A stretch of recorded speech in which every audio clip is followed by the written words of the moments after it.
Hey, so we're coming up on another console race between the Xbox and the PlayStation. And, of course, I think Nintendo's throwing something out there too, which will probably end up outselling both of them. But anyway, so everybody's got their idea about which console's better and all this and that, and obviously, you know, the console market is so strong that gaming companies no longer even design games for the PC. Now, some companies do, don't get me wrong, but most of the new games now are designed for consoles and then ported to the PC.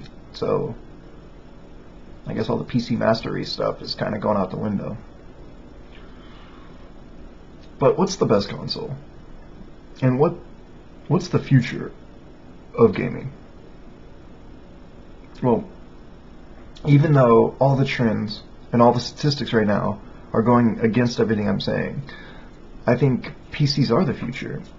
Eventually people are going to catch on that games won't get better as fast as they could if we keep going with consoles. What do I mean by that? Well, like, right now, let's take BioShock Infinite, right? It just came out, and everybody talks about how, oh, it's so awesome and so beautiful and blah, blah, blah.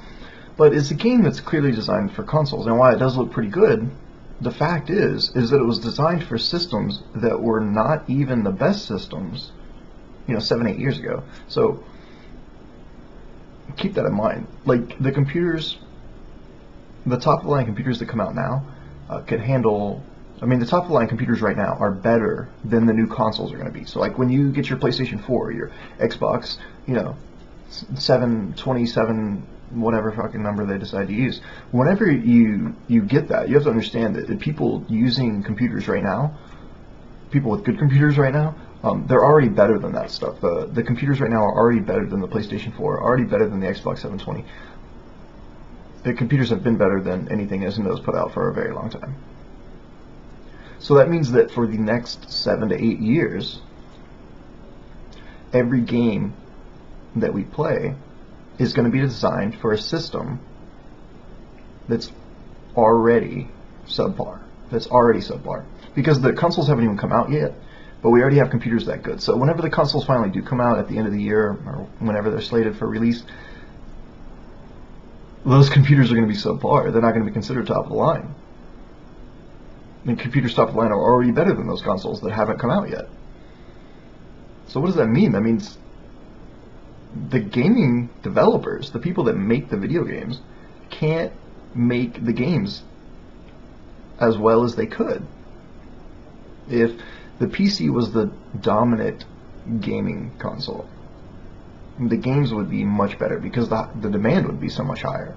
Right now you can't create a game that can't perform on a PlayStation 3 or an Xbox 360 and expect it to sell very well, because that's where most of the games are being sold right now. And that's really sad, but it's the truth. But I feel like people are going to catch on. People are going to catch on that what's the best PC console? Pretty insolent. What's the best gaming console? Is the PC. Now, why aren't more people using the PC?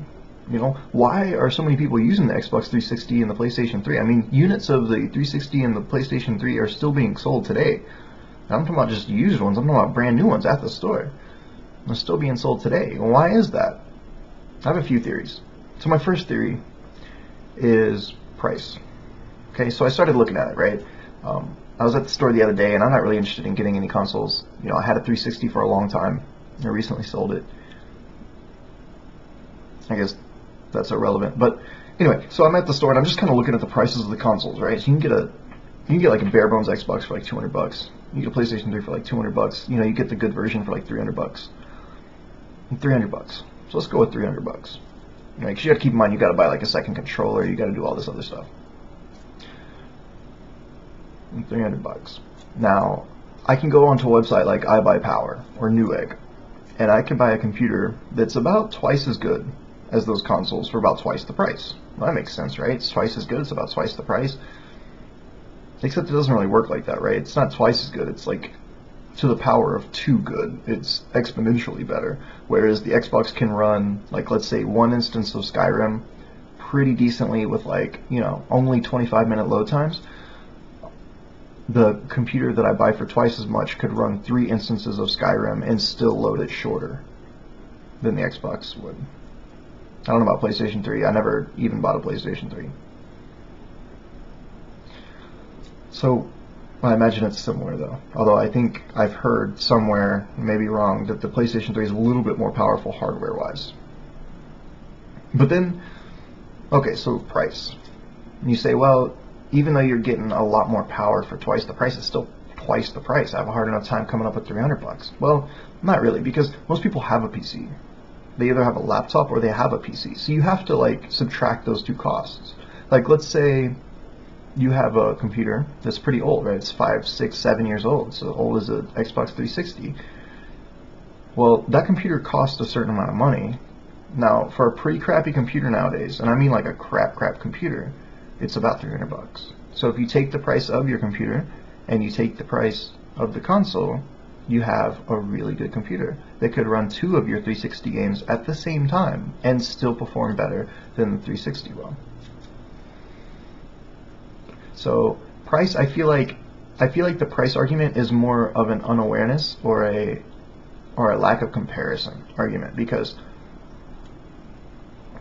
like I said, not everybody has a PC, but most people have some form of computer, whether it be a laptop or, you know, an old PC or what have you. A lot of people have a 360 and a PlayStation 3. Maybe saying a lot of people is going a little far, but there are quite a few people that do. You take those two together, you get a PC, and bam, all of a sudden you have the ultimate console. You can play most of the games that the Xbox 360 and the PlayStation 3 can, and can play a whole lot more besides. Not only that, but you get the added functionality. You know, with a $600 computer that you can buy right now, you can do so much more than you can on your 360 or PlayStation, right? You could develop games if you wanted for free. You know, you can make websites, you could host your own LAN games, you can create your computer, or turn your computer, I'm sorry, into like a server for various things. You could, well, whatever. I mean, PC is a tool with a much broader range of use, I guess, is what I'm trying to say. So okay. So price. Well, I can't come up with $300 or the $600 that I need to buy a new PC. And you say that, well, if I combine my console and my crap PC, then I would have the $600, but I've actually only got my crap PC and my Xbox 360. I can't put those two together. No, you're right, you can't. But $600 over the course of the year is $50 a month. Right? It's pretty basic math, I know. I'm like, you know, super engineering doing differentials for this, but basically there's like 12 months in a year. $600 spread over the course of a year is like $50 a month. So you can save up that money that you're going to spend on your, you know, Xbox 720 or your PlayStation 4, and just keep chipping away. Because let's face it, right? The Xbox or the PlayStation, when it comes out, it's going to be like $300 or $400. I don't know, because I'm not really interested in consoles. And then, you know, of course you got to buy that extra controller. That's going to be what, 20, 30, 40, $50. And then you've got to buy at least 2 games, right? Because out of those 2 games, gamer logic determines that at least one of them is not going to be very fun to play, or at least have a very short lifetime in your own, you know, personal gaming armory. So like, so what are the games running at? Like $50? All right. So I mean, you've already spent like $400 or $500 on the new console that you're planning on buying. So sell your PlayStation 3 for like $150. Combine the money that you're going to buy the new one with, grab it. Whatever. I'm off on a tangent and rambling. So my second point is, why do people prefer consoles over PCs? What the first point was price. The second point is complexity, I feel like.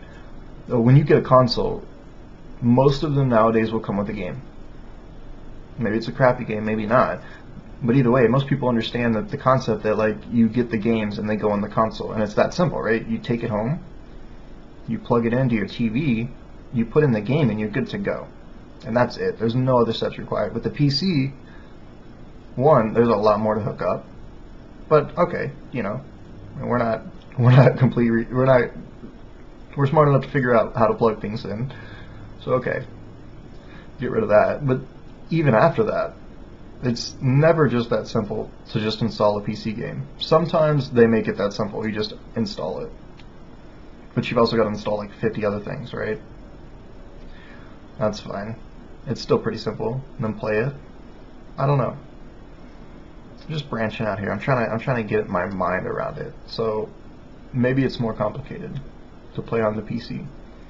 And you know, mouse and keyboard. If you're not used to using the mouse and keyboard, then I could see how you much prefer the controller.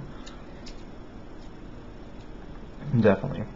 But then again, you can always plug in your Xbox or PlayStation controller right into your computer. And just about every game will accommodate you. Because most games are built for consoles now. And why is that a problem? This is another tangent I'm going off on. Why is it a problem? Well, other than the fact that the games could be so much better looking, better performing if they were designed for the PC as opposed to the console, it also severely hurts the PC gamer market, because even the best console ports have problems on the PC. Like, as far back as I can remember, the first game I can think of is Bioshock, the first Bioshock. Horrible problems when you play it on a PC. It keeps resizing, and like, I don't know, it's just irritating. It's not like a big deal, but it's irritating. There's, you know, Kingdoms of Amalur. I can't think of a whole lot of examples because it's not stuff you really remember. But Kingdoms of Amalur, like, try remapping your keys. Maybe they've patched it since I've played the game, but remapping your keys in that game is dreadful, an awful experience, and you end up just going with the default because, well, who cares? Even really successful games like Far Cry 3, the QuickTime events mess up if you remap your W, SAD, and use buttons. They just mess up. You have to revert back to the original, which is irritating. Whatever. You can plug in a controller and play those games just fine. Bioshock Infinite, I don't know. The only thing I would say is they could have made that game look so much better. But they didn't, because it was designed for consoles. But that's okay. And that gives us like a subjective warped perception. It's basically like, because we're used to what looks good on a console, we don't understand how good things could look on the PC. What do I mean by that? I mean, because most gamers either have a console or have played on a console at some point in time, and because most gamers play on consoles, and because most games are designed for consoles, we're used to that being the standard, right? How Skyrim looked on the consoles, how, you know, Bioshock Infinite looks on the consoles, etc. So the problem with that is it gives us like this false sense of what games can look like and what games can do. The fact is that games can look a lot better. The fact is that games like Skyrim and Bioshock Infinite are designed on 7-year-old technology. 7-year-old. It's not really that old, you know, if you're thinking like history of mankind, but in the history of computers, 7 years is a very long time. There were things that we couldn't do 7 years ago. Now keep in mind, right, like an Xbox game that comes out tomorrow that hasn't even come out yet, or a PlayStation game, it works the same way. It's designed on the same hardware that the original, you know, like Oblivion was designed on, that, you know, Call of Duty 3 was designed on, way before we even got to Modern Warfare, guys. And you go back and you look at those games and you're like, well, man, that kind of looks like shit. Like, that doesn't make sense. Like, why does Oblivion look like... It doesn't look bad, but, I mean, compared to Skyrim, it does. Why is that, right? It's the same technology. Well, they've gotten better at dealing with that technology, but they're still limited by that technology, as opposed to the PC market, where 7 years ago is a very long time for a PC. A lot of people have PCs that are 7 years old, but that's because it's not their main gaming platform. Anyway, I'm gonna get back to the subject. So my first point was money, right? Consoles are cheaper, arguably, although I think PCs are just as affordable.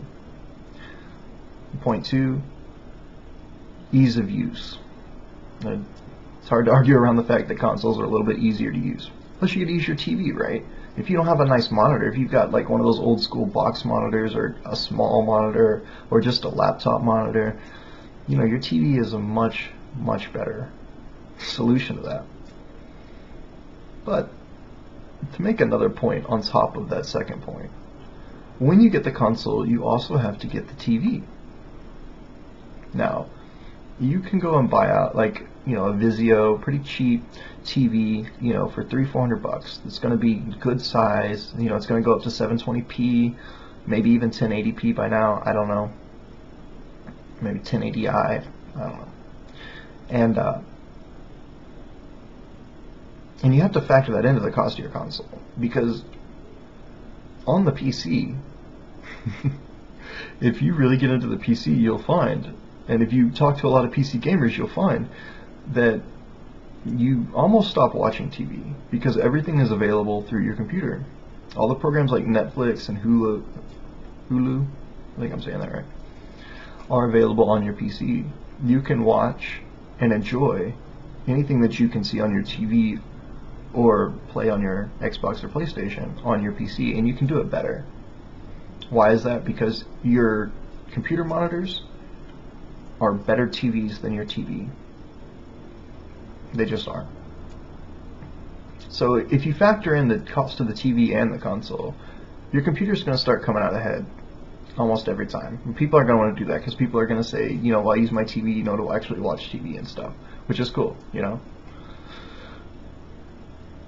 Alright, so third point, why are consoles so much more successful than PCs? I don't know. I think tradition, history, if you will. The first PCs, you know, going back to like the first like word processors, you didn't even have like a computer, right? You had like a similar like DOS prompt, and you could like type on it. There was no graphics or anything. You know, Windows 3.0 came out, I think, early 90s. I could be wrong, but basic time frame. Meanwhile, we already had things like Atari, Coleco, you know, NES is coming out, SNES. Video gaming has its birth in the consoles, right? They went from arcade games to consoles, and they didn't get into the PC market until the PCs were able to compete with the consoles. You think like, well, you just keep talking about how PCs are better. How are the consoles ever ahead? Well, because your computers were never designed originally to be gaming machines, right? They were designed to be work machines. And because of that, and because of the way computers work, is no matter what game you're playing or what you're doing on your computer, a small to large portion of your resources are always going to be directed somewhere else. You know, the PC isn't built just to play games. Whereas a console, that's all it's built for. It's built just to play games, meaning that they can use more of their collective resource pool to focus on the game, as opposed to on, you know, other tasks that the PC does, like, you know, managing Windows or managing your second or third monitor, you know, managing all that other stuff that your console does not have to worry about. You know, your PC is going to be doing stuff like automatically checking for Windows updates or, you know, playing Pandora in the background, etc. You know, consoles are geared straight for gaming. So whenever those first gaming systems came out, they played games a hell of a lot better than the first PCs. And they balanced out, and then of course the PC won out because they can't produce consoles as often as they can produce PC upgrades. Well, why is that? Because you need everybody to have the same console to design games for them. You know, if they came out with a new console every year, well, most people aren't going to upgrade their console every year. So then you're just going to have like a mass market of people using different systems, and you can't mass market a video game to different systems like that. It creates problems.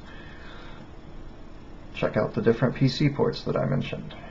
It just creates problems, and I don't know why. So what's the solution, right? The solution is they need to design, it has to be an investment, and it's probably going to lose a little bit of money, but you'd have to invest in creating games for the PC. You have to create better games for the PC, because once gamers catch on that they can get the best version of the game for the PC, they're going to switch to the PC. Now, you might say, well, wouldn't Microsoft and Sony be against that? I mean, they make so much money off the Xbox and PlayStation. Yeah, but they make a lot of money off of those consoles, but that's not like their company's like sole revenue, right? Microsoft is a company that produces operating systems and office software and things of that nature. You know, Microsoft didn't get its start with the Xbox. Sony, the same thing. You know, Sony creates computers, they create TVs, they create a lot of other stuff. They even have a game division that has, I don't think, ever created a good game. Maybe one. I don't know. I don't know why they can't create a good game. And if I hear about Final Fantasy, well, I mean, like, just read all the problems of the latest Final Fantasy MMO. Is it 14? Final Fantasy 14?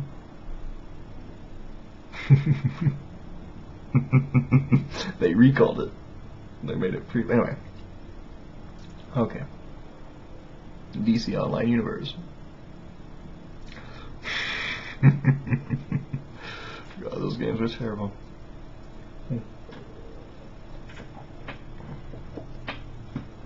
So, we need to get more people on PCs. The game developers could push it, but why? Right? They already have easy money. Developing for the 360 and the PlayStation is less intensive than developing for the PC, right? Because for the PC, you have to create everything better, because you have the potential to create everything better. And if your competition's creating everything better and you don't create everything better, you're going to fall behind. So why would they expose themselves to that? Well, it's almost impractical, right? You couldn't convince a game developer, hey, spend more money creating it for the PC as opposed to the consoles. But we need to get gamers like on the consoles. I mean, off the consoles. We need to get gamers off the consoles. How do you do that? Without better games. I don't know. But I think I'm just about talking rambled out, so see you guys later.